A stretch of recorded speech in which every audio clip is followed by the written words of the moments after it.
Hello, good morning, good afternoon, wherever you're joining me from in the world. I am Jack Tarlad. This is my ship, the Salt Pig. Welcome aboard. What a funny old week it's been. Sorry about the technical difficulties there. I couldn't get the sound to work on my monitor correctly, so I couldn't see whether or not I was actually coming through.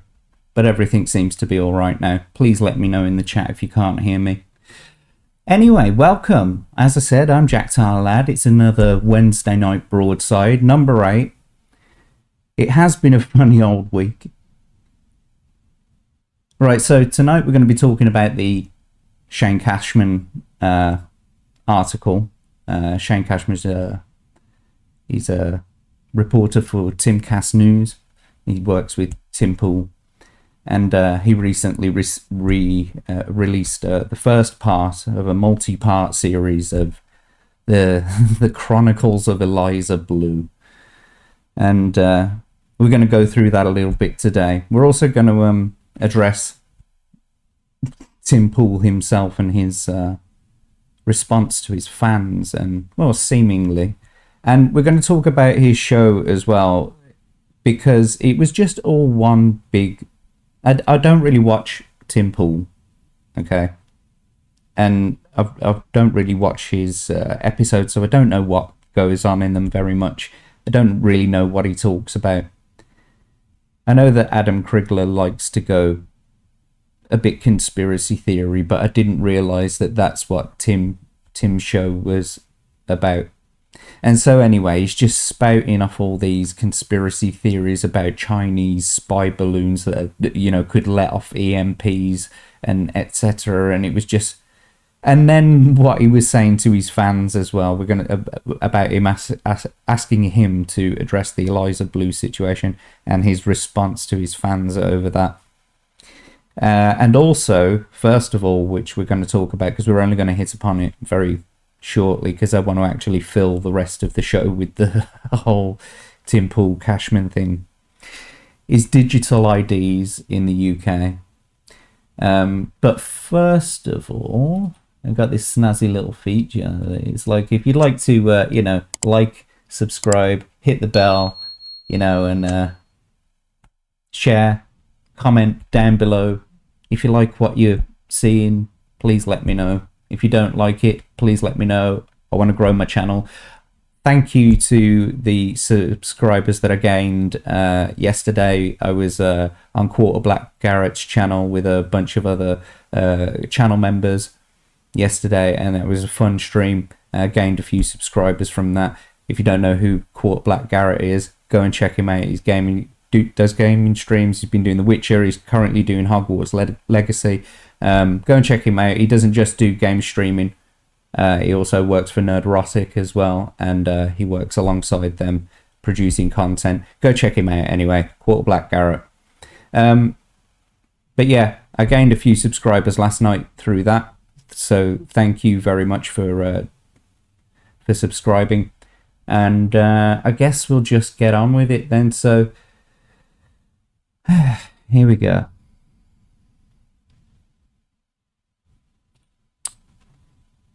There we go. Oh, look, it's me. Hello. So, what are we talking about? Digital IDs.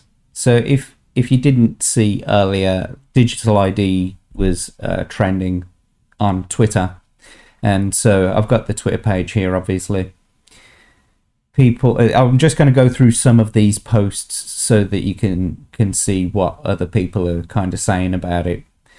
So this guy here, James Melville, he's saying, so the UK taxpayer is about to pick up the tab for yet more government procurement contracts, and this time is for digital identity schemes. So we are going to have to pay for government surveillance on ourselves. And then if I just click on this, oh, you can't see that very well. Give me a second.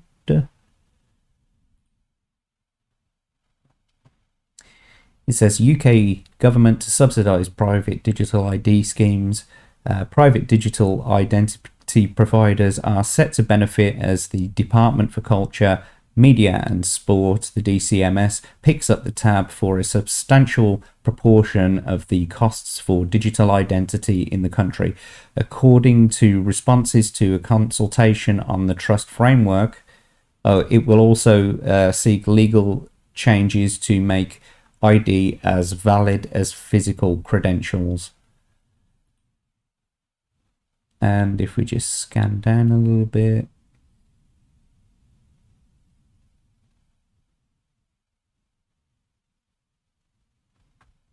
Sorry, I'll just scan down here a little bit. Oh, there was some really good ones. There was some different posts to this. Here's one. So this guy here, or girl, I don't know, but JD, they're saying, so this is why we have to go to digital ID and currency. And as we can see here, if you can read that, it says Rishi Sunak is the son-in-law of Narayana Murthy, who is the founder and chief of Infosys. Infosys runs the largest digital ID/social credit system in the world. It's called the Aadhaar system in India. Coincidence? I think not. And so why is this important right now for people in the UK? Why is digital ID, why has it come about all of a sudden? Well, it isn't actually all of a sudden. In fact, if you go back a few broadsides ago, I've already spoken about this, and there are other people who have also been speaking about this. So over here at the White Rose, it's saying digital ID is coming, pay attention to this consultation. The government has planned a consultation on draft legislation to support identity verification. They are trying to slip the plans to create a digital ID through which they can then tie to a social credit system and CBDCs, which we've just spoken about. We have 2 months to give our views, and you can respond here. And if you look in the chat, it's also a pinned comment. So please, if you're in the UK and you really need to pay attention for this, and we'll get into it in a second anyway. But we've got a link here as well to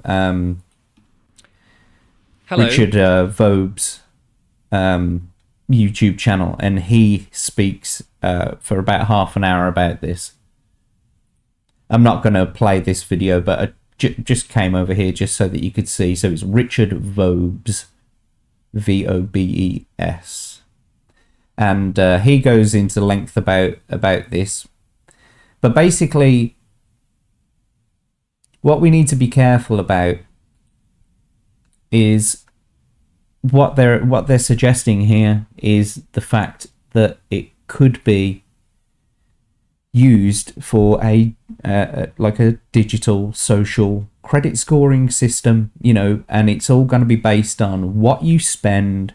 It's going to be based on how many hours you work, what things you buy, and that is all going to round up to like a carbon output. What is your overall carbon output? And they're going to link it with climate change and etc. This is something that we need to completely avoid, in my opinion. It's just too Orwellian, it really is like, it's all coming true, 1984 really is starting to come true. I'm all for identification, people being able to identify themselves, but you have the right to not identify yourself. Okay, you have that right. You could just, when police come and speak to you, you can just clam up. Yeah, they'll take you down the police station, and even still when you get there, you can just clam up. And unless they've got anything, if you could just stay silent the whole time, and unless they've got some hard evidence that you've committed some kind of crime, and it's there in front of them, black and white, they can't charge you with anything, and they can't keep you for any longer than like 48 hours. So, you know, you don't have to identify yourself. You should be free to not identify yourself and not have it tied in with your bank account and you fucking, you know, your credit score. It should not be, the two should not be there anyway. My point is, anyway, where are we going with this? So, here is the consultation on the draft legislation to support identification. Put my teeth back in. Consultation on the draft legislation to support identity verification. About this consultation, the organisations affected by this consultation are public authorities in England, Scotland, Wales and Northern Ireland, and or the government departments, arm's length bodies, non-departmental public bodies, fuck me, this is a good mouthful, or other organisations who may consider they could be affected by the draft legislations.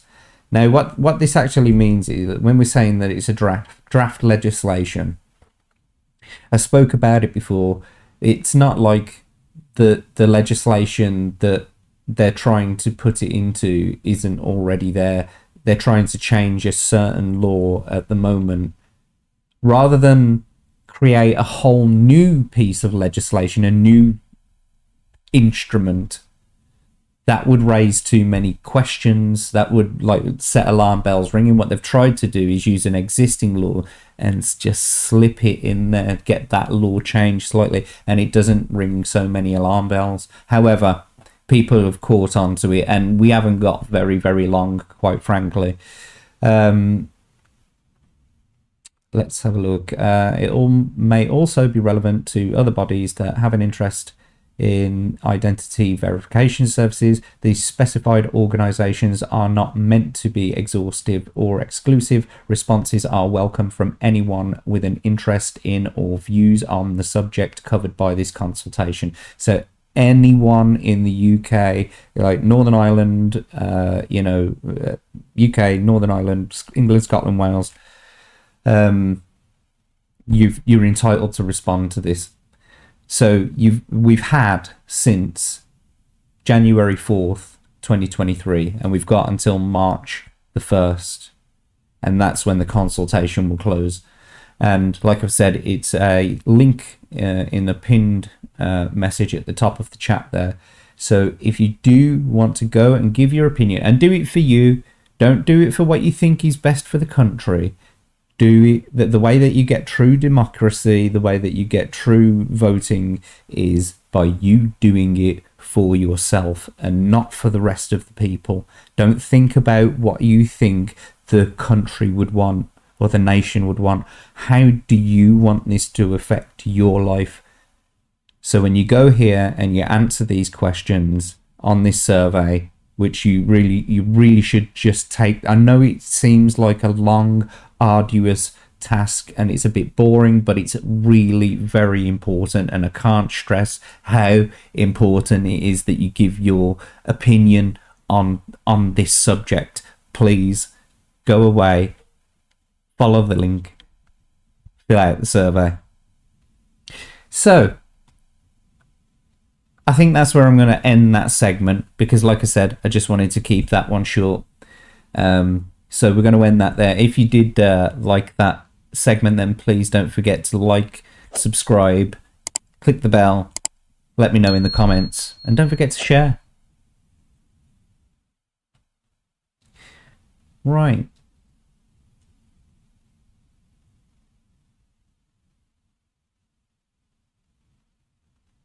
Let's set up for the next segment.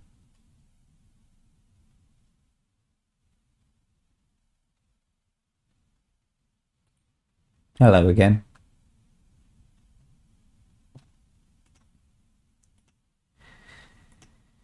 Well, it doesn't seem like anyone's in the chat at the moment. Doesn't matter. I always stream like there are thousands of people watching me. That way, when there are thousands of people watching me, I won't be surprised.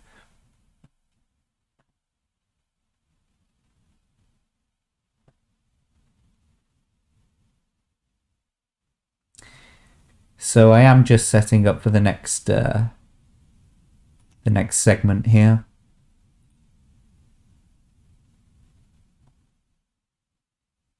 I saw that Blair White put out a an interesting video. It wasn't really like a hit piece or a gotcha sort of thing. It's not really stuff that we don't already know, but it was interesting to hear her take on the matter, you know. So go and check out Blair White's video on this whole thing. But I mean, there are so many people who have come out now. You know, you've got Farron Balanced, you've got Chrissy Mayer, you've got like Nina Infinity, you know, and women, all women, yeah, all women. By the way, it's not like some misogynistic sort of, you know, Eliza's a fucking grifter and she's a hoe and this and that. And it's even in the title of my video, I know it says this hoe don't know, we know. I'm going to get into that in a bit when we actually look at the Cashman article, but that hoe don't know, we know. Anyway, but loads of women, especially coming out in support of Britney, obviously, because Britney Venti, I should say, because, you know, and she really shouldn't take that tweet down. She needs to stay locked out of Twitter until they admit that they were wrong. And I know it's going to be tough, but you just got to do it, sweetheart. Please don't give in. Yeah, I don't watch your content, and I'm not really, you know, into you or anything like that. Don't get me twisted. Yeah, I'm not really that into you, but I'll fight for. I don't care what you have to say. I'll fight for your right to be able to fucking say it. It's that simple. And I have been on Elon's arse constantly. Just every tweet that he's been putting out, I've been putting something in his comments just to say, you know, you can fucking answer this, but you can't answer. You won't say a word on the whole, you know, mass banning situation because of Eliza Blue. Nah, it's not fair. You've got to. You're the fucking CEO, yeah, and you've got ties to her, and you've got to come out about this. You've got to say something about it. Don't just hide behind your Twitter rules and, you know, fucking some committee that decides what is moral and what is not on Twitter, seemingly at the behest of one of its users. And that's why you need to come out. That's why you need to address this, Elon. You need to actually speak up about it, because it can't go on like this. Your integrity now is just as much in question as hers at this point. The same as Tim Pool.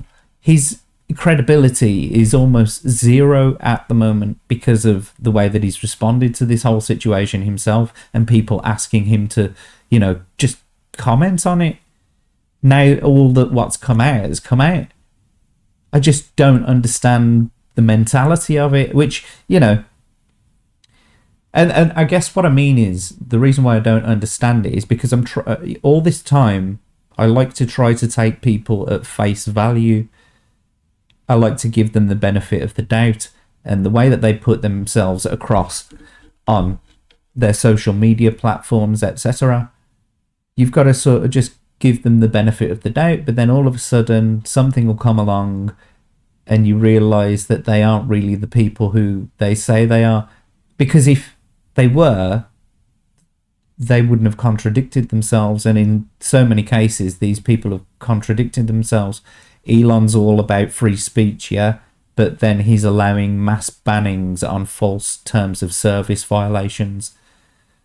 Eliza, yeah, she told all these, you know, fantastical stories, and an entire army of internet sleuths have been able to debunk a lot of what she said and call into question the timeline of events. You know, Tim Pool doubling down on his users, like, you know, his fans like that, I guess, his subscribers. And these are people that are sending in super chats, seemingly, you know, $100, $200 super chats just to say fuck you, Tim.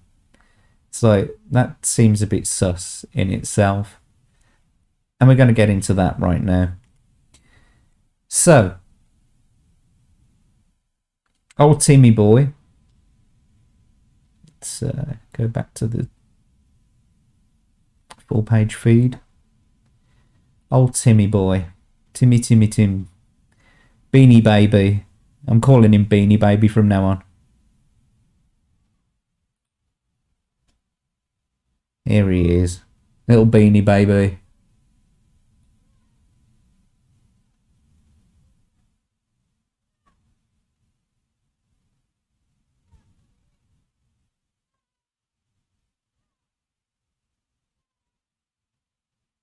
Could you hear that then? There's someone shouting out on the street.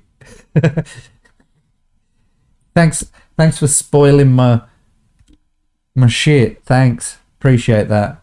Completely fucked up my flow. Where were we? Right, yeah, old Timmy Pool. Here we go.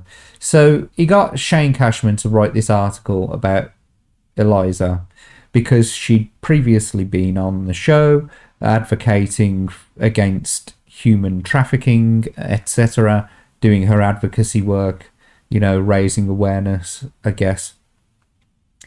And since she was on that show, obviously loads of stuff has surfaced about her. People have cast doubt on her story, found inconsistencies with it, and you know, genuinely got receipts.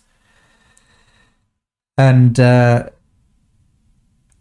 think what the majority of people are more pissed off about, which while it is a valid concern, there is a bigger story going on behind this whole Eliza Blue situation. It's far more sinister. And I was on a Twitter space a couple of days ago with Nathan Stolpham and who is from Lift the Veil. You can go and check their channel out. And Greg Hoyt as well. Fair and Balanced. We were all in this Twitter space together with a good few other users, just talking about this stuff.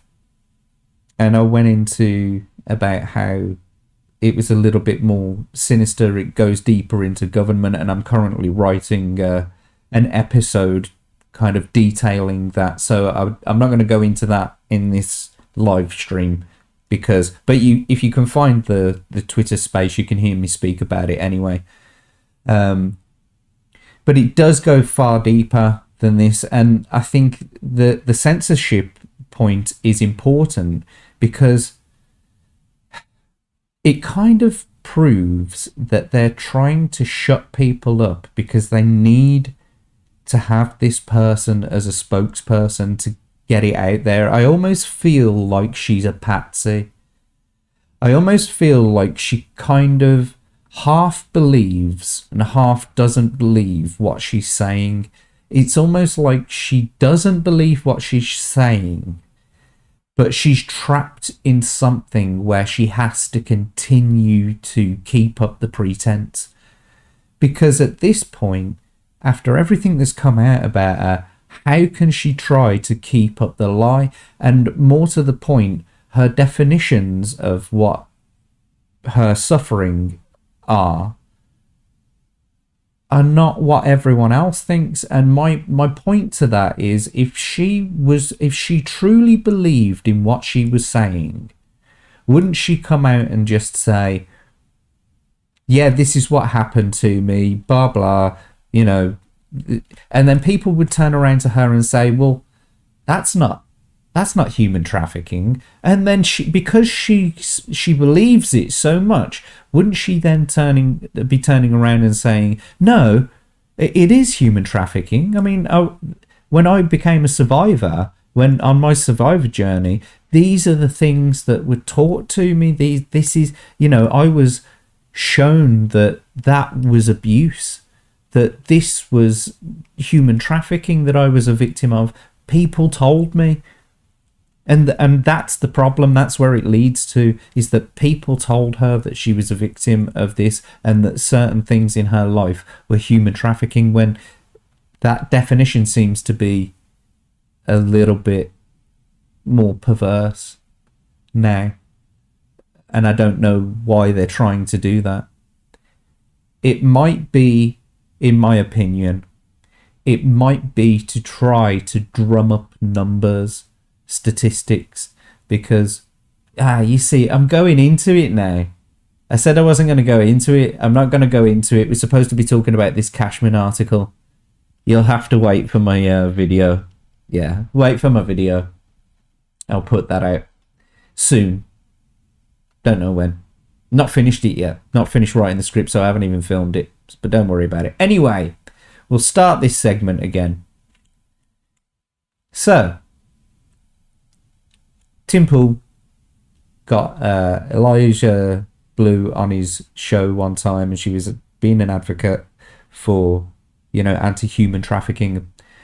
And since then, a whole load of stuff has come out about inconsistencies. A whole internet community of, amateur sleuths have come out and dug up things about her past that she probably didn't know were on the internet or remember that they were there. But either way, because her story has come into question, she gave Tim Pool or Timcast the exclusive scoop on the subject. And so they sent, is it Shane Cashman, out to her farm in Cordova, Illinois. And they sat down and had a chin wag, and I suppose they're putting this multi-part, gonzo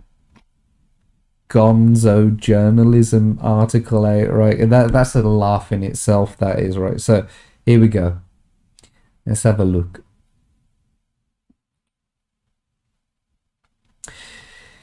First thing here, right? First thing right at the top there, that little bit there. Gonzo journalism.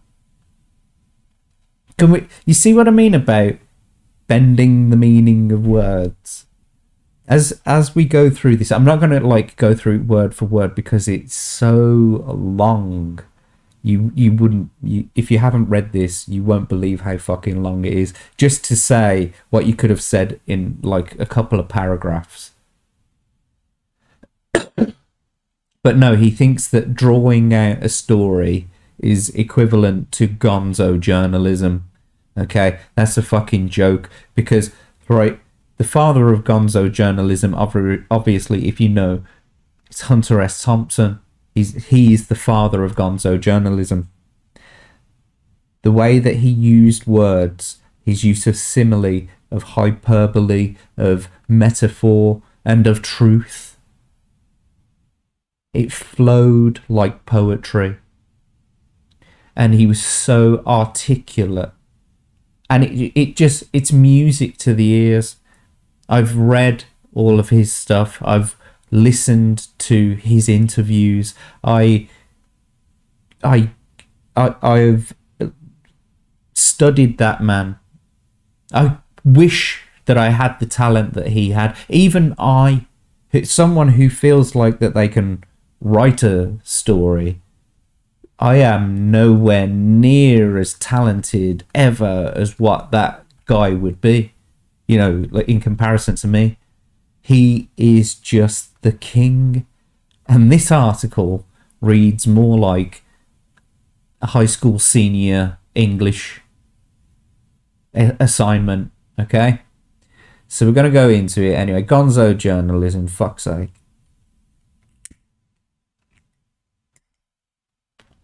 Here we go, let's dive into it. Cashman.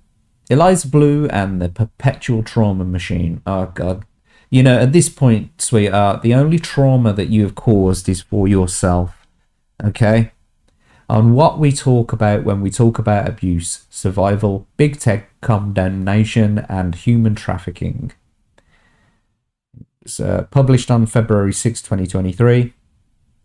And so it starts off talking about the doomsday clock and this and that, and it really means absolutely nothing. Okay, it was pointless. It doesn't have anything to do with this. I mean, look at how far I'm scanning down here. Yeah, and oh, here we go. I think is that the first time I've seen the word Eliza in this?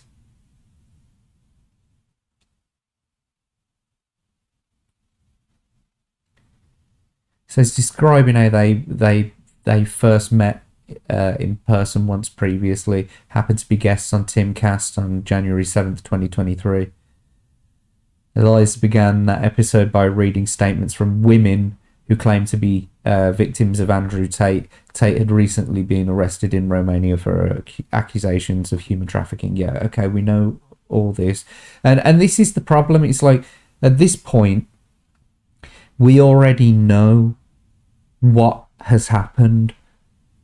Anyone who is in this community now, who has been sort of following along with Eliza Blue, etc., we now know what the truths are and what the definitions are. What we don't need is all of this bumfluffery right here, right? That's what I call it, bumf. It's just bumfluffery, right? We don't need all of this. What we need is for you to go in there and say, what are you talking about? You were trafficked. Explain it in detail. Okay? I bet those statements that you read were far more detailed than anything that you've said about your own abuse. Way more detailed. I haven't heard them. I haven't read the statements. I've no need to. But I'll guarantee that they've got more in them than what Eliza has already said about her story, because she's so fucking vague about it. Anyway, so what we're expecting is for her to go into detail in this.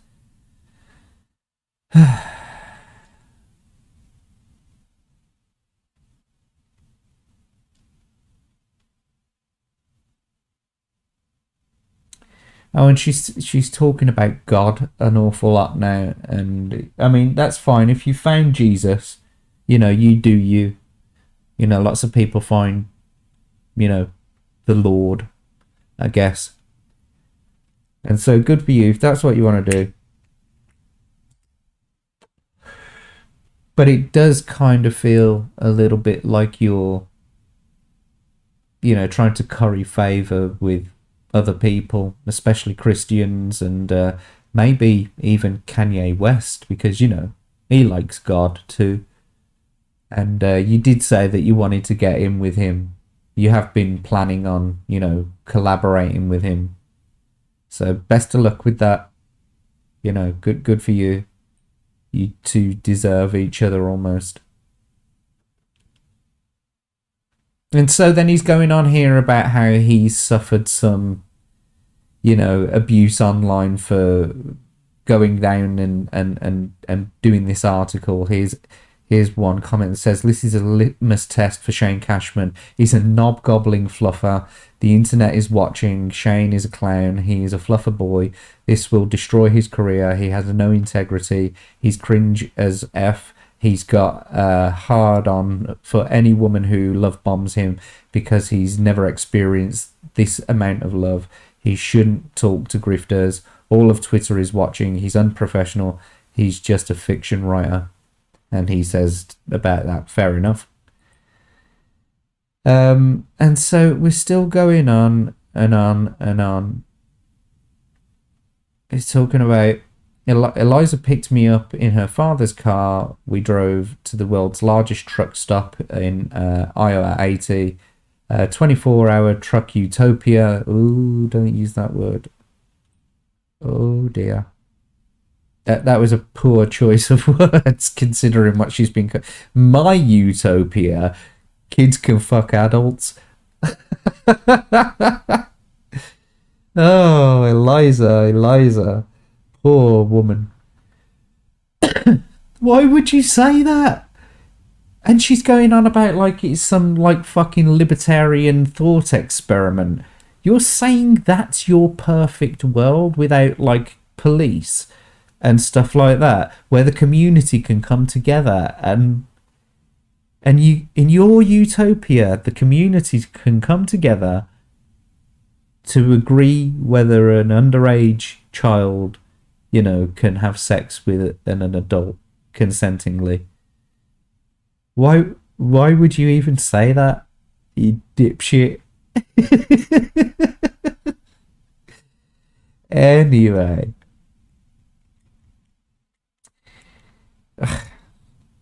Eliza picked me up in the father's car, truck stop, Utopia, with a restaurant and a bottomless supply of cowboy hats. She seemed oddly positive. She wore a heavy black Tesla winter coat.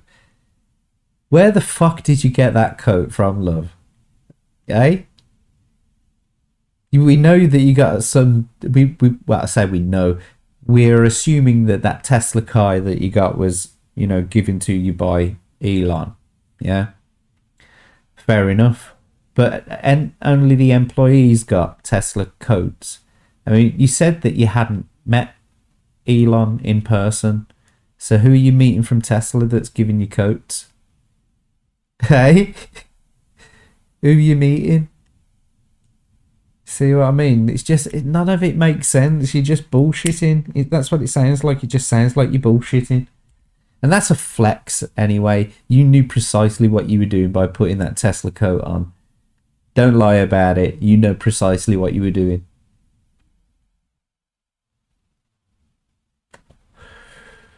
Yeah, here you go. So she says, I later asked her how she got the Tesla coat.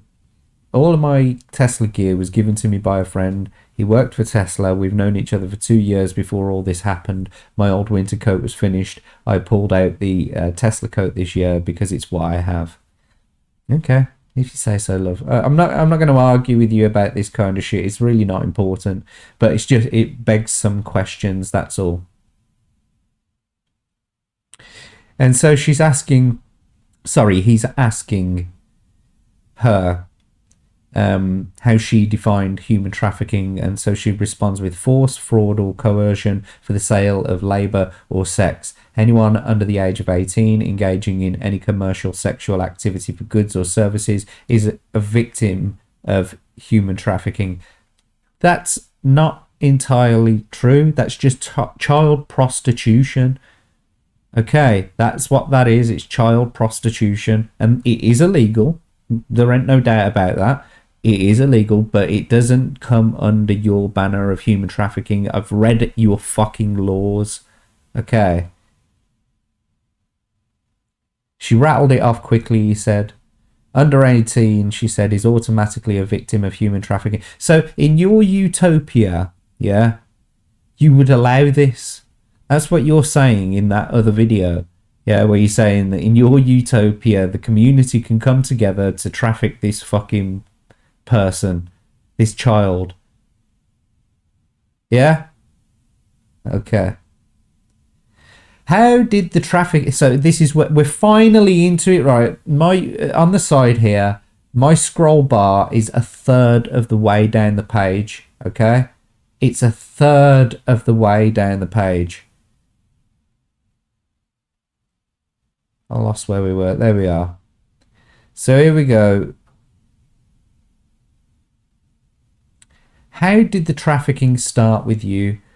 I met him when I was about 15, she said. You see, now in other... You see, she's changed a little bit there. About 15. Well, she's been saying this whole time that she was 15. Now, I can show you this here. And once I was on the drugs, then I was sold. Hang on.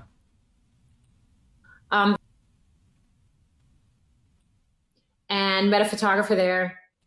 Hang on. It was good. Because she's love bombing Candice in this video here. So my story, I was homeschooled. So I was homeschooled, and I was groomed at age 15. I went to a concert, the Vans Warped Tour in Chicago, and I had a driver's permit. So she was 15. She went to the Vans Warped Tour concert in Chicago. And you have some great guests. I loved it, actually. I love go over it again. Just really good topics. It was really fun just to hear the different topics. It was good. I was really excited about it. So my story, I was homeschooled. So I was homeschooled, and I was groomed at age 15. I went to a concert, the Vans Warped Tour in Chicago. Okay. You heard her say it quite clearly there, yeah? So, we've already debunked it, right? It says here, May 21st, 1981. Yeah. Eliza Sipe. That's her married name, apparently. I can't confirm or deny that, but we'll just go with it. It's a...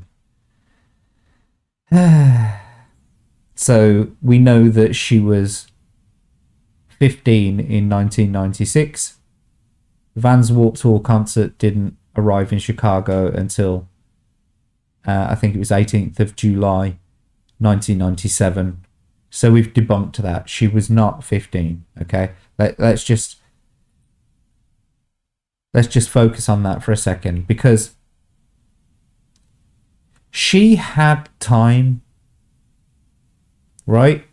She had time to look at what had been said about her on the internet, right? This has been debunked. There's hardcore fact there. There's provable evidence, objectively, verifiably false, that statement. I met him when I was about 15 at the Vans Warped Tour concert, yeah? That you drove to, most likely illegally, because you just said as well that you had a driver's permit. But where was it? She says somewhere else that she went with friends. Well, I hope one of those friends was over 21. Anyway, I met him when I was about 15. Now, about 15, yeah, you were about 15. You were 16. That it was in 97. You were 16 at the time. But all this time, you've been trying to dress it up as I was 15 years old, right? And now you're saying I was about 15. That doesn't really mean anything. But my point is that because we've actually debunked this now, why is she still continuing on with the lie? Why is she still asserting that this is a lie? That this is the truth, when we can verify that it's a lie? And that tells me that she doesn't actually know we know. And that's why I titled the video, This Hoe Don't Know We Know. And why doesn't she know? Is because anytime she gets a tiny little bit of pushback, anytime she gets anyone criticizing her or asking questions, she blocks them and bans them. And then I assume she attempts to go to the website where this is all, come from and get it taken down. Unsuccessfully in most cases, I would assume, because it's publicly available. It's like this arrest sheet. There's actually another one, but I'm not going to show it because it's got addresses on and I don't want to dox the address. However, I will just quickly show you that this farm where she is, the picture there, that picture of her, it's actually this farm here. And I've took the labels off, so you can't actually. Oh, shite. Yeah, I'll take the labels off there anyway. And so this is the address, and she's in that photo. She's standing here, looking that way, up the road, yeah, and there's a property over here, a line of trees there. You can see on here that if you look here, she's probably standing somewhere about here because you can see the road that's coming off there. Look, you see, it's running off into the distance there. Yeah. And there's a house over the road there. And if you can see over here behind the line of trees, there's, the house and etc. So this is the actual farm, and if you go looking for any information about her, you'll be able to find this yourself. You'll be able to find the address to it because it's one of her known addresses. And so apparently this is the farm where she was going to be raising, raising money for her, project. What was it? Humanity's House. I suppose that that's what this was going to be until the information got sort of leaked that this was a farm where she had, you know, it was one of her previous addresses. But that information in itself is freely available. You can make freedom of, well, Americans can anyway, you can make freedom of information requests to the police department if you want to, and you can get that information, and then you're free to upload that information on a website, which is what I guess these people have done. Okay, so I mean, if you go to arrestfacts.com and you search for Eliza Sipe, you'll see that she's got another arrest out there, and the address is there, more to the point. But anyway, we can confirm that she was born May 21st. And also, I think in this interview here, she starts talking about birthdays. I don't know where it is, and I don't want to have to go through it. But if you watch this Candice Horvath's interview, she starts talking about birthdays, and she's happy about being a Gemini, and she actually says mine's May 21st. So we know that it's May 21st, and we can see from the police report here it says May 21st, 1981. And I'm assuming that they know, because they are the police, that that's verifiable. So I'm going with May 21, 1981. So straight away, the story is false, right? We've proven that now, and yet she's still going on about it, and that tells me that she doesn't know that we know. And the reason for that is because she's caught up in her own little bubble of people who are supporting her still, the people who she's been able to dupe into believing her story, and she's blocked everybody else. And so she's in this little bubble where no one's allowed to actually give her the information that we've found out. And it almost seems like Cashman himself, he's not asking her the right questions. It's like, she tells a story here straight away, right? I'd be saying to her, well, why are you lying about that? And she'd be like, I'm not lying about that. You are lying about it, because we've got it in proof here. You couldn't have gone to that concert when you were 15. So why are you even lying about that? And I know I keep harking on about it, but once you get her to admit that that is a fucking lie, the whole thing starts to come undone, because she's maintaining that she was completely underage. I mean, like, being under 18 is one thing, but being 15 when all this started, oh, that bastard groomer. Oh, what a nasty bastard they must be.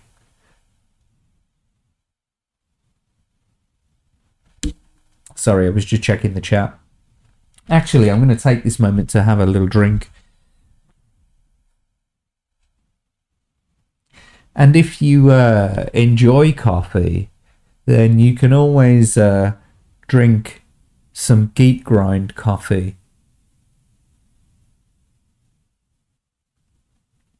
That nerdrotic blend.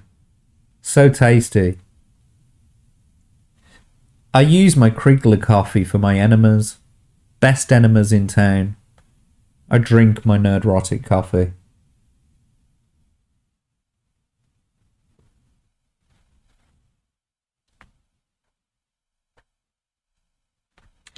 Anywho.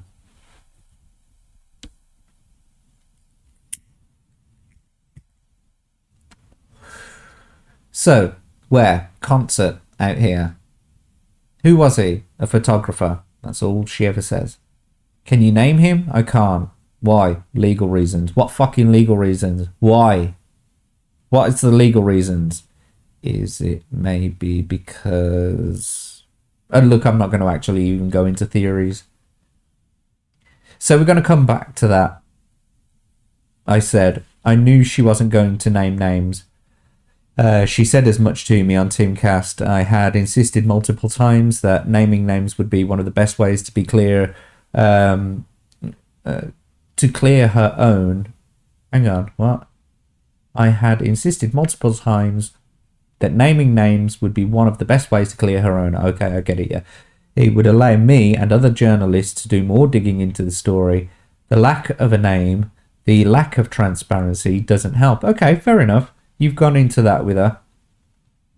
But if she says there are legal reasons, that for now is the best I can get out of her. And that's a cop-out.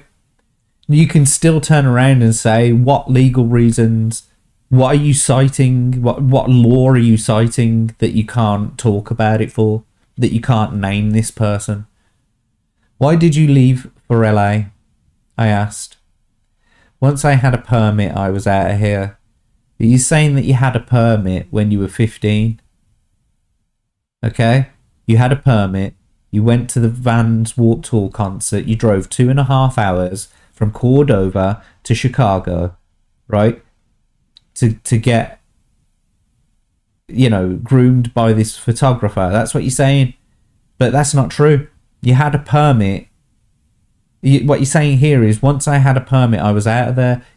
Which is it? Did you have a permit before this point? Or is this when you got your learner's permit? I'm not entirely sure what the fuck you're talking about.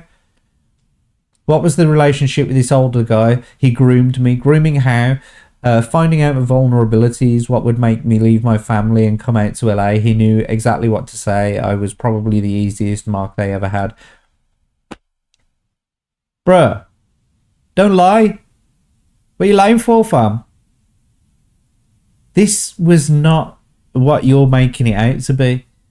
You started a relationship with someone, and God knows, you've already said that you would allow that to happen in that previous interview where you're like, well, there's a fucking grey line between, children fucking adults and not. It's a fine line. It's like, nope, there is a defined line. That's what the thing is, that you see, we have laws. There is a defined line in what says that we can do and what we can't. And I mean, granted, I've already said this on the last stream. If this photographer person, if they've, been sexual with you or whatever, and she says later that there was no sexual stuff, but if they've been sexual with you and, they're making you, more sexually aware and that sort of thing, and you're underage and they're an adult, that is a crime. That is most definitely a crime. But talking about hopes and dreams, I mean, all right, in the UK, for example, it is illegal for an adult to continue a conversation with a minor online after they've discovered that this person is in fact a minor. If you have a conversation with someone and they're talking, coherently, and you're able to actually have a conversation with someone, and there's nothing sexual about it, nothing, nefarious, you're just talking like two people with similar interests, and then all of a sudden they turn around and say, oh, by the way, I'm 15. You have to then go, it's completely inappropriate for me to talk to you. I have to end this conversation. I'm sorry. And maybe you're allowed like 1 or 2 more communications after that, just to, reaffirm, I'm really sorry, I can't continue this conversation because you're underage. It's completely inappropriate. But this is supposed to have happened apparently all over phone and mail. So if that's the truth, where's you don't have to show the name. Yeah, you don't have to show the name on the letter. Yeah, just show us some of the letters. What's wrong with that? Have you not got them anymore? Is that what you're telling me? You haven't got the receipts? I mean, this is a big part of your story, and you're telling me that you just lost them. You could out this. You could really help people. What's saying that if this person really is a trafficker, that you're not, that they're not out there now doing exactly the same thing? Yeah? You could be helping some other people. If they're a recruiter, the way that you put it across, like they're this nasty bastard who groomed you via mail and then enticed you to come away from your family and over to LA on the hopes and dreams of being a fucking star. don't expect us to believe that, because we know what your definitions of trafficking are, and they don't ring true, especially with your story. Anyway, we're going to go on a little bit here.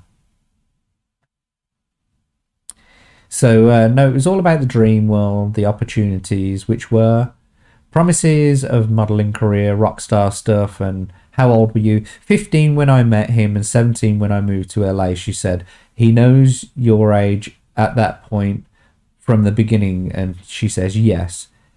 How did you pull that shit? I asked. I would never let it happen, I said, thinking of my children. Were your parents under some type of spell from this person? I asked. It sounds like they had no reason to believe this wasn't going to be a legit opportunity for their daughter. Her mom would later tell me that at the time, Eliza would be turning 18 soon as well, and there would be no stopping her. How did you get to LA? My dad moved me out there.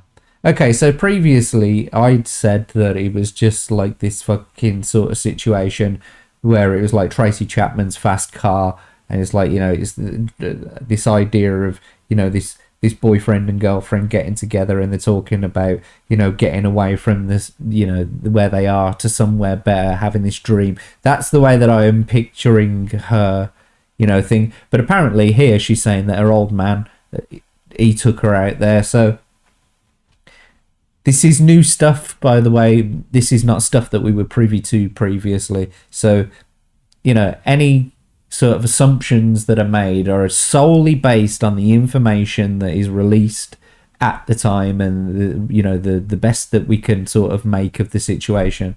But of course they are assumptions. He asked again for names, but she refused to go into specifics, yada yada. Oh yeah, so the photographer introduces her to a musician. That's new information, that is, right?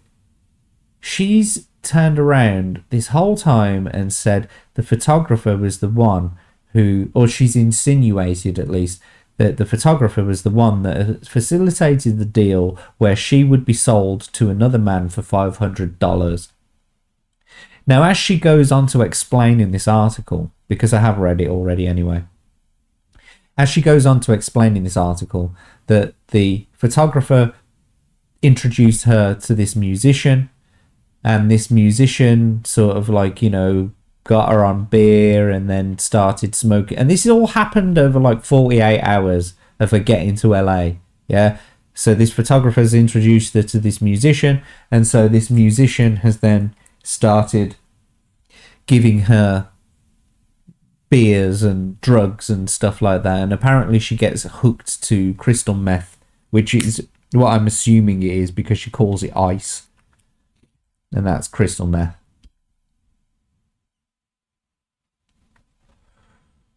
Yeah, so she's saying immediately within a few days, like 48 hours, she recognized the musician the moment she met him. I suppose I made a surprised face. This is West Hollywood we're talking about, she said. I had just been to Hollywood, and it seemed like the kind of city where dreams and nightmares coexist so tightly, it's kind of hard to distinguish between one or the other. I went over to the musician's place. I don't remember if he came and picked me up, right? I went over to the musician's place, and I don't remember if he came and picked me up, but I'm sure he probably did.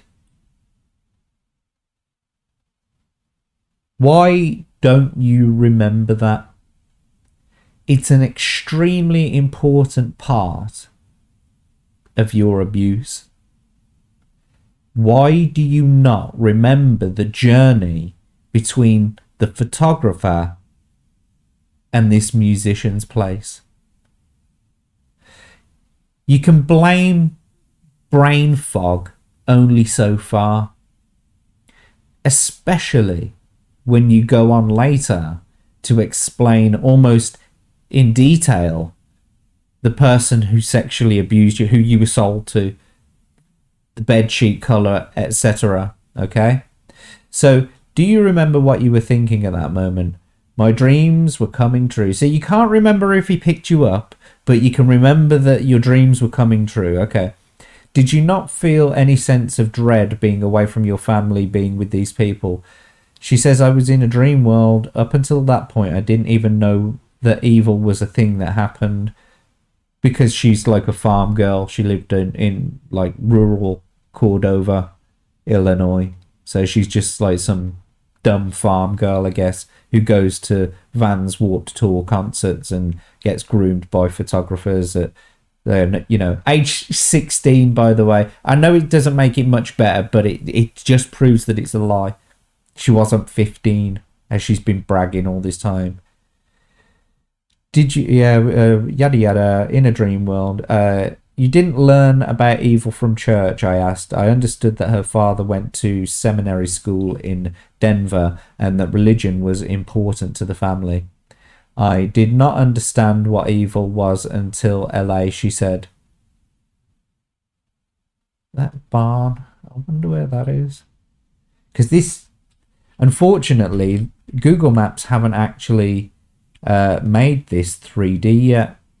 So we can't actually see the buildings that she's standing in front of there.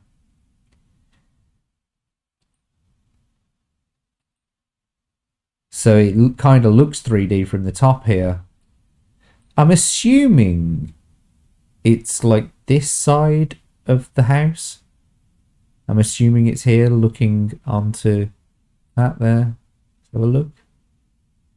Maybe.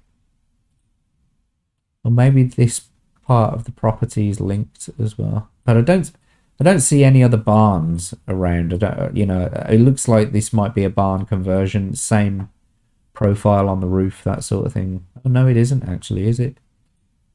Interesting. So I wonder where that barn is that she's standing in front of.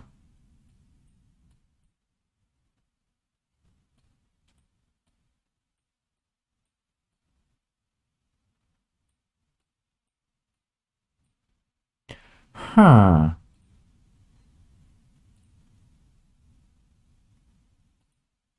There's no street view. Can't even go into street view.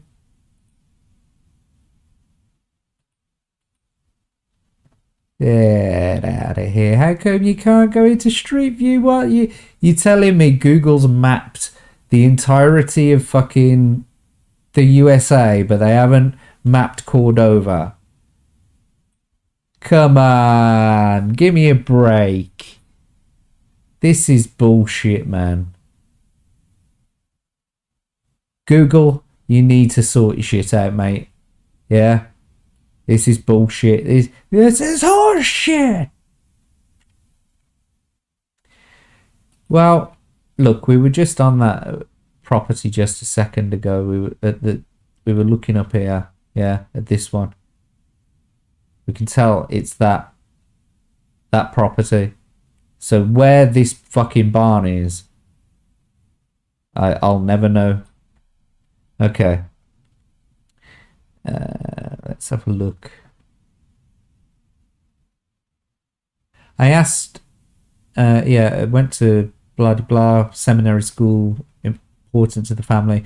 I didn't understand what evil was until LA, she said. Was this your first relationship? I asked. No. Was he violent? He wasn't violent, but I'm kind of grateful that I was drinking and on drugs. At the time, I was really thin because I was modeling, so I didn't have any meat on my bones. A little alcohol really messed me up, and one day he basically told me, I'm going to sell you for drugs. I was in the room where he brokered the deal. He called the guy. I don't know if it was all planned out in advance or whatever. I don't know. I'm assuming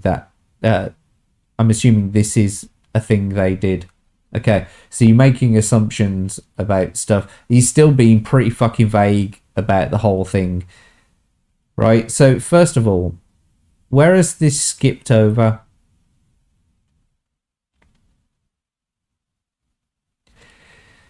So what she's saying here, what you got to understand, right? She's just been asked a question here. Was this your first relationship?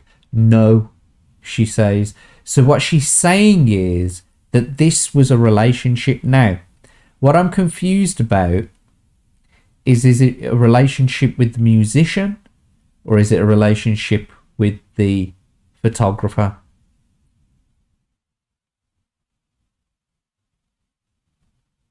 And she's saying, are the photographer, Shane's asking, are the photographer and the musician together?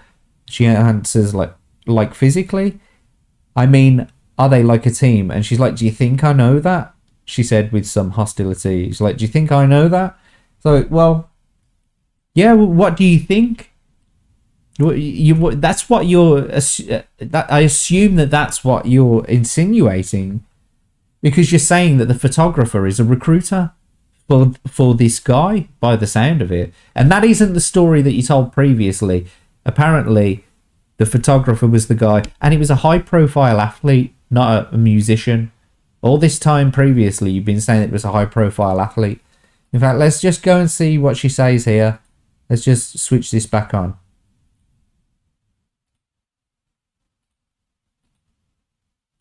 Chicago. And I had a driver's permit. So I went, I had a driver's permit, thought I was cool, went to the Vans Warped Tour and met a photographer there. And the photographer spent 2 years grooming me. I don't know where 5 came from. 15 was probably in my head, but yeah, 2 years grooming me. I actually went to Los Angeles to do a photo shoot with the photographer. And so everything sort of seemed pretty legit. I moved to Los Angeles before I turned 18, and just barely, because I graduated early because I was homeschooled. Just barely. She says she was 17, and her mum says that apparently that she'd be turning 18 soon, and there'd be no stopping her. So I guess that bit of the story is still seemingly true. Of being there, I was promised the world. I was promised I was going to be a star, and my naivete really didn't work in my favor in this case. And I was sex trafficked right away. I was, they said it started with a couple beers, went to drugs. I was trying to fit in, be cool. I wanted to impress everybody, show everybody, that I was cool, that I could fit in. Who's everybody? Okay. Names. We need names. Who's everybody? And once I was on the drugs, then I was sold.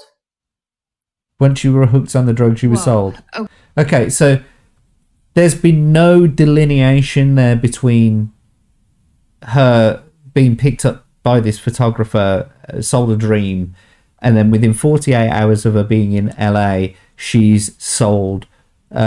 She's hooked on drugs and then she's sold. That's the same story that she's been pushing this whole time.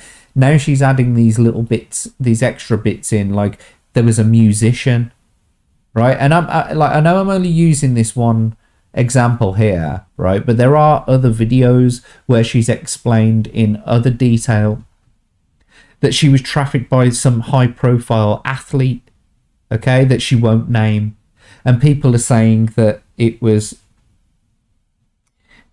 Derrick Rose because she denies in an interview, written interview, that she was the one who was, accusing Derrick Rose of rape. And so, I don't know. People are getting a lot of things conflated because she can't get a fucking story straight. And so people are looking into it and going, well, what's true, what's not. And that's where all this has come from. And look, by now, if you haven't read the article, it's a long fucking read, okay? But I'll just post it in the chat now. I know some of you don't support Timcast, but there you go. I'm going to send it in the chat now. You can go and read it yourself. Because it's so long, right? There was a couple of other things that I need to get into about it.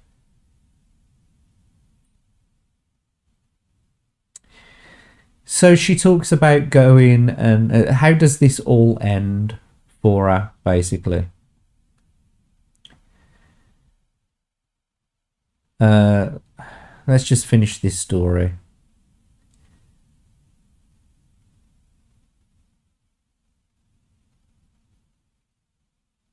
So, and anyway, the violence, yada yada. She's glad that she was on drugs because it was, messed up. And one day he told her that I'm going to sell you for drugs.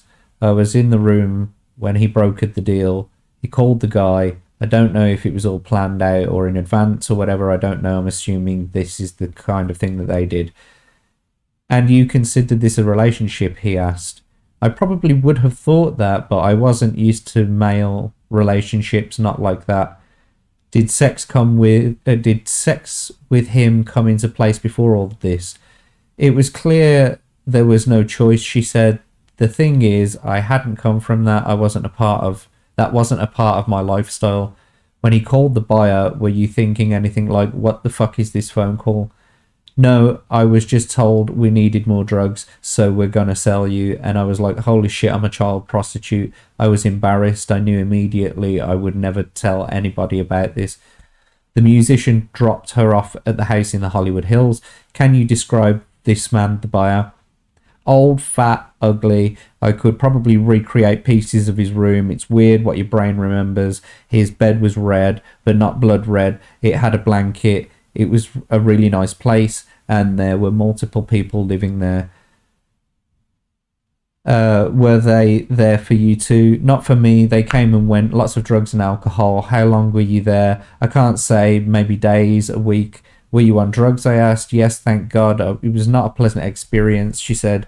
It was scary. I don't know that what particularly happened, but I think I started to kick a little bit. I think I became a problem. I wasn't eating, I wasn't drinking, and I believe I had an overdose, and that saved my life. This happens sometimes with victims. I was left for dead, but I survived. I thought it was my fault. I woke up in Cedars-Sinai. No friends out there. The nurse treating me told me she treated Kurt Cobain once, and that he and I have the same eyes. That is such a fucking narcissistic thing to say. He died a few years earlier. What? He died a few years earlier. That was in 96. When you were 15, by the way. When the Vans Warped Tour wasn't playing in Chicago. I'm pretty sure Kurt Cobain died in 96, didn't he?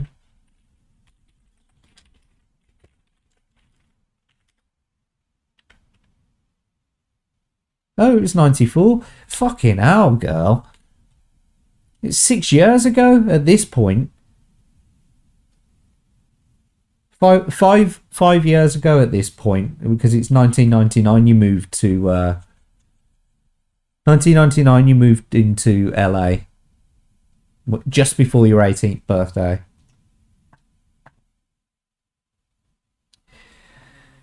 So anyway, he died a few years earlier. That moment eventually would keep me sober. Maybe she was just gassing me up to make me feel better, but it gave me confidence. Yeah, sure. Okie dokie. How did you get back home?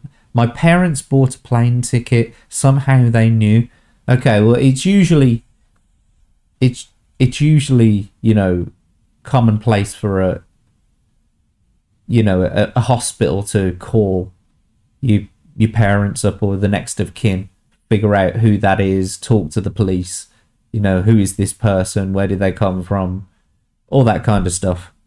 So that's how they probably knew about that. My parents bought a plane ticket. Somehow they knew. She doesn't know anything else about it.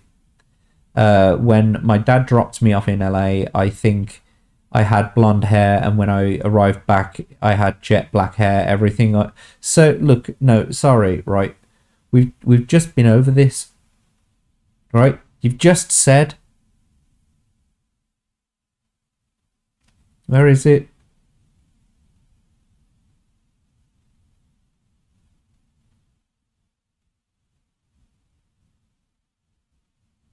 How long were you there? She said she was there for about a few days or a week.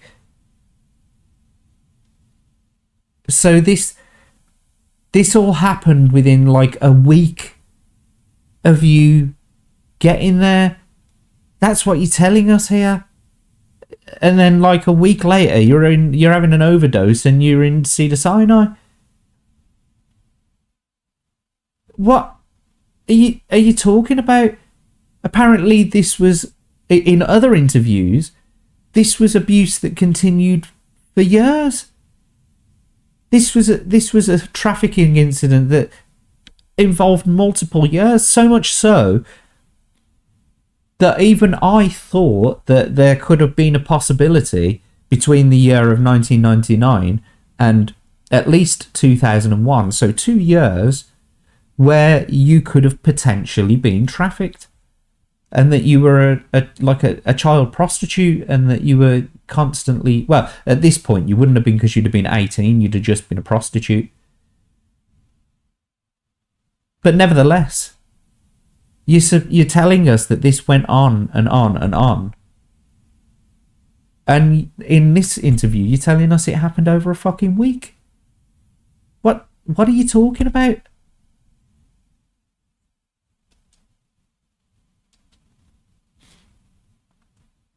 And so this is the problem, boys and girls, is that the story is morphing into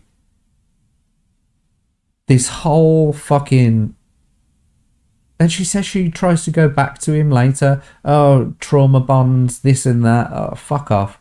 You're talking shit. What you experienced was a shitty situation. Someone tried to take advantage of you, right? They were able to do it because you were naive. I agree.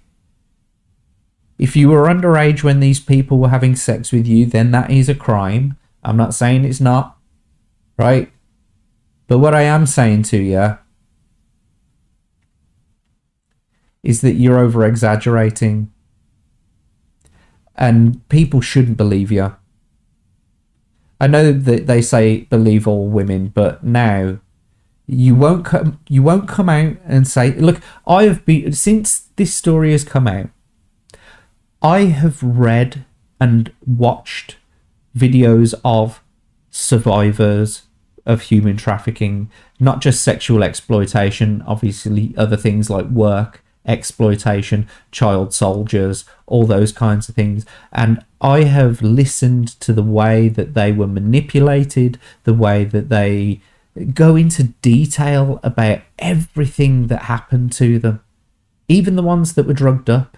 They can go into minute detail because it's trauma. It stays with them. You can remember some things, but you can't remember other things. And this is all after being hooked on drugs within 24 hours, yeah? And then you spend a week there, you have a fucking overdose, yeah? And then you go back home. This all happens within like a week.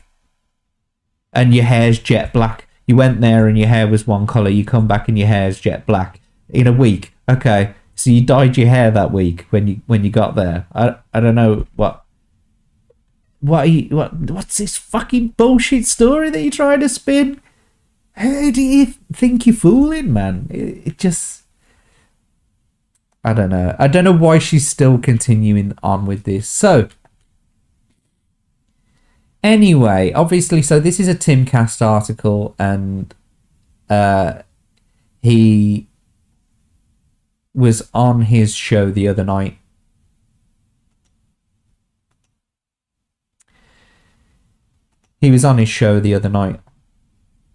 And people kept asking him to, address this situation. Now so much information has come out about her. He platformed her. There is a massive censorship issue going on at the moment. He's supposed to be all about free speech, and yet he won't address the situation. Now, admittedly, his super chatters, or seeming super chatters, were being a bit like, well, if you don't disavow this person, then I'm going to unsubscribe. And so his response to that was, you want to fucking unsubscribe? Go on. See you later. Don't let the door hit your ass on the way out. That was his response to it. And then he went on to start saying about how all these people are just, you know, part of a PR stunt, that we're all paid PR AI bots or something like that. It's like, motherfucker, if I'm paid PR, I want my money. And that's what everyone's been saying. You know, money me now. Oh no, he's trending again. This is the worst thing that could happen to me. Literally the worst thing is when everybody is talking about you. And I do agree with that. It's like, you know, like Oscar Wilde said, there is the only thing in life worse than being talked about is not being talked about. Any publicity is still publicity, whether it's good or bad. Your name's still getting out there. He was trending for a little bit, but that's because everyone was calling him out, going, you're a fucking grifter, mate. Because basically he spat in the face of all of his like fans. And I think it was loads of people have been reporting on things like the fact that he's lost over 10,000 subscribers since then. And he's, you know, in all fairness, he's turning around here and he's saying, not only did we gain slightly more members on average this past week, next month is tracking up for members. So stop believing AstroTurf PR campaigns. And granted, 10,000 followers on a 1.44 million subscriber channel is a drop in the ocean, but it does go to show that he did actually affect a good lot of people over this. Now, the one thing I'm going to say is, well, we could just say the same about you, Tim. And so I'm going to posit the theory that actually Tim Pool is a paid PR firm. The whole timcast thing, it's a paid sort of PR firm to maybe generate publicity in either a negative or a positive way. I find it odd that all these subscribers are sending in like $100, $200 super chats just to tell Tim Pool to go and fuck himself. And then all of a sudden they're also followed up by a few other super chats that aren't quite, you know, as high, but it still generates a lot of super chats. I'm willing to bet that these $100, $200 super chats aren't actually real people. And I'm sorry if I'm shitting on people who are actually sending in these $100, $200 super chats just so that you can get your fucking opinion heard. But I don't necessarily believe that those people are real. I think they might be... It's Tim's money, or it's, you know, the Timcast finances that are paying for those people. And that he's actually the sort of misinformation artist. Before he starts talking about all this stuff, he's talking with his guest and he's talking about the Chinese balloons that have been over America recently. And him and Ian and this guest, they're all talking about, like, you know, they're spreading these fucking, you know, theories like, well, what if it was, you know, what if it was like an EMP device attached to it? All it takes is, like, you know, one blast, it can knock out all our electronics. It doesn't kill anybody, but it knocks out all our electronics. It's like, not at 60,000 feet in the fucking air. It's not like just some super weapon that you can just aim at something and you zap the thing with an EMP. That's not how EMPs work. You need to set off an atomic bomb, like a thermonuclear device, in the upper atmosphere over the place where you want to affect in order to create an EMP and knock out certain communication systems and electronic systems.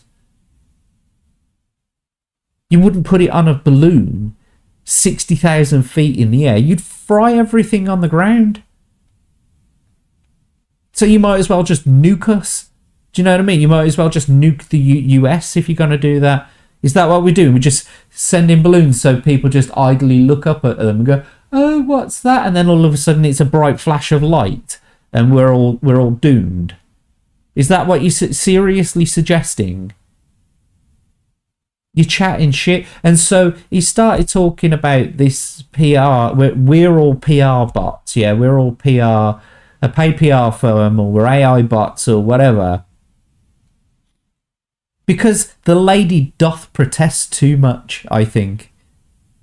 And that's what I've got to say about that, is that I think that you, Tim, you are the paid PR firm. You and your channel are full of bots in the chat, and some of these are paid, shills who send you super chats of your own money. I know that YouTube takes a cut of that, but it's a drop in the ocean for you now, right? And that's why they send such high amounts, right? So that the percentage doesn't reflect as much. If you send in a smaller super chat, I guess it I don't know. I don't know what's going on there. But you say that about us, we can say exactly the same fucking thing about you. It's you and your team. You're the actual paid shills, and your some of your chatters. I mean, some of them, they're real, obviously. Some of them believe in your cause, in your message, and all that kind of stuff. Some people, you've got 1.44 million subscribers. That's a lot of people. I mean, I've got 28 subscribers. So who the fuck am I to talk? You've obviously got the big business model. But that's all it is. And remember, folks, if you are a fan of Timcast, that's all it is a business model. Even Adam Krigler came out and said the sort of the black pill moment for him was, or the red pill moment for him with Tim Pool was when he was just opening fan letters and pulling money out of them, and the ones that didn't have any money he was just tossing away, didn't even fucking read them. And so that was a red pill moment for Adam Krigler. Just remember, this is all you are to him, okay? Nothing more. And he's the one who's spreading misinformation in some cases.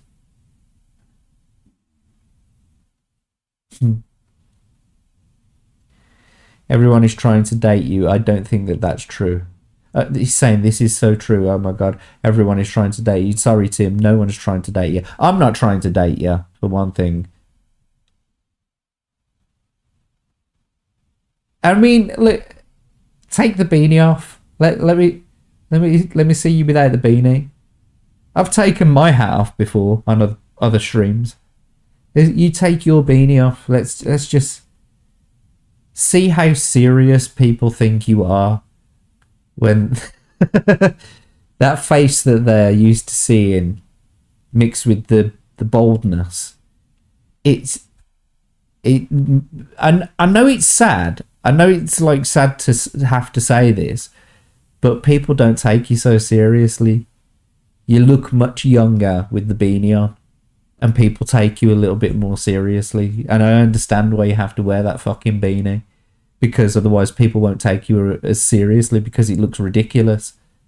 And that tiny little tuft of hair at the front there, and then like you're bald, and then you got like the I know mate, I know how ridiculous it looks. Just shave it all off. That's what you need to do. Go completely bald. Own the fucking thing. Get it before it gets you. Take that fucking stupid beanie off.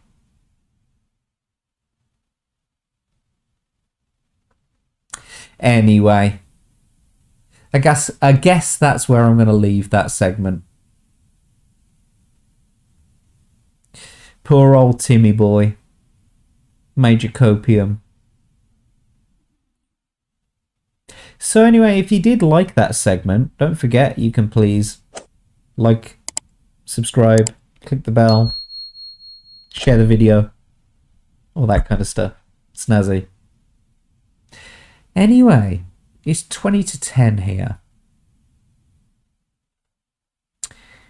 What are we gonna... I'm out of subjects. That's all I really wanted to talk about tonight. Is the digital ID and her story in the Cashman article. It's not Gonzo, okay? It's not Gonzo journalism. It's a high school English report at best. We can verifiably check that Eliza's story is false.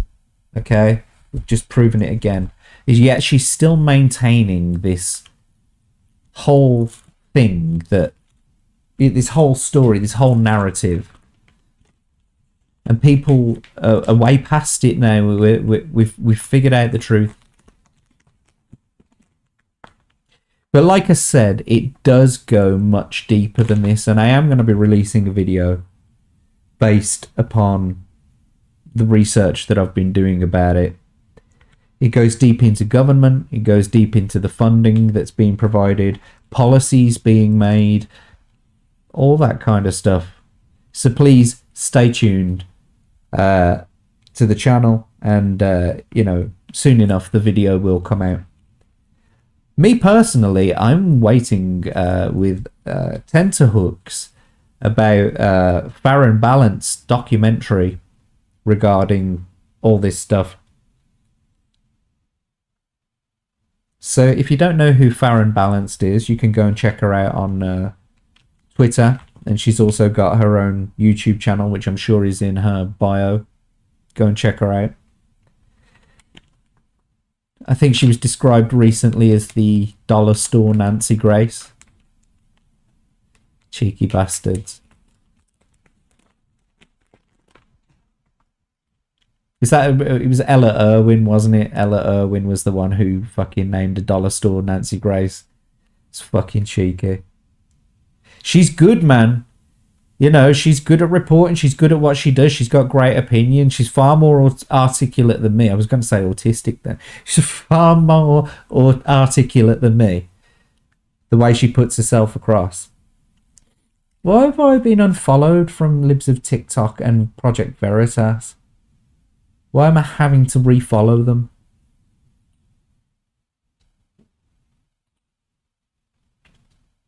Let's just have a quick scan through Twitter.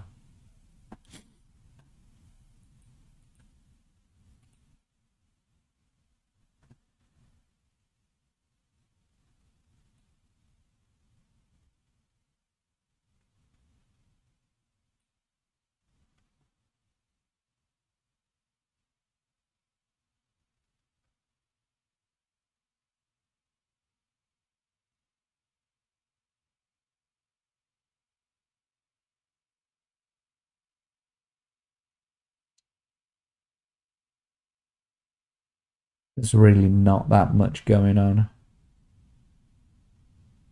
I do want to touch upon Andrew Tate at some point. I have been saying that I'm going to do that.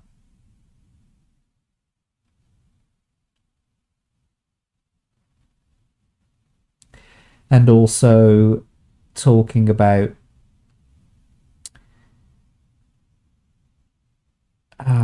no, I'm not going to say it right now. You'll just have to stay tuned to the channel, I'm afraid.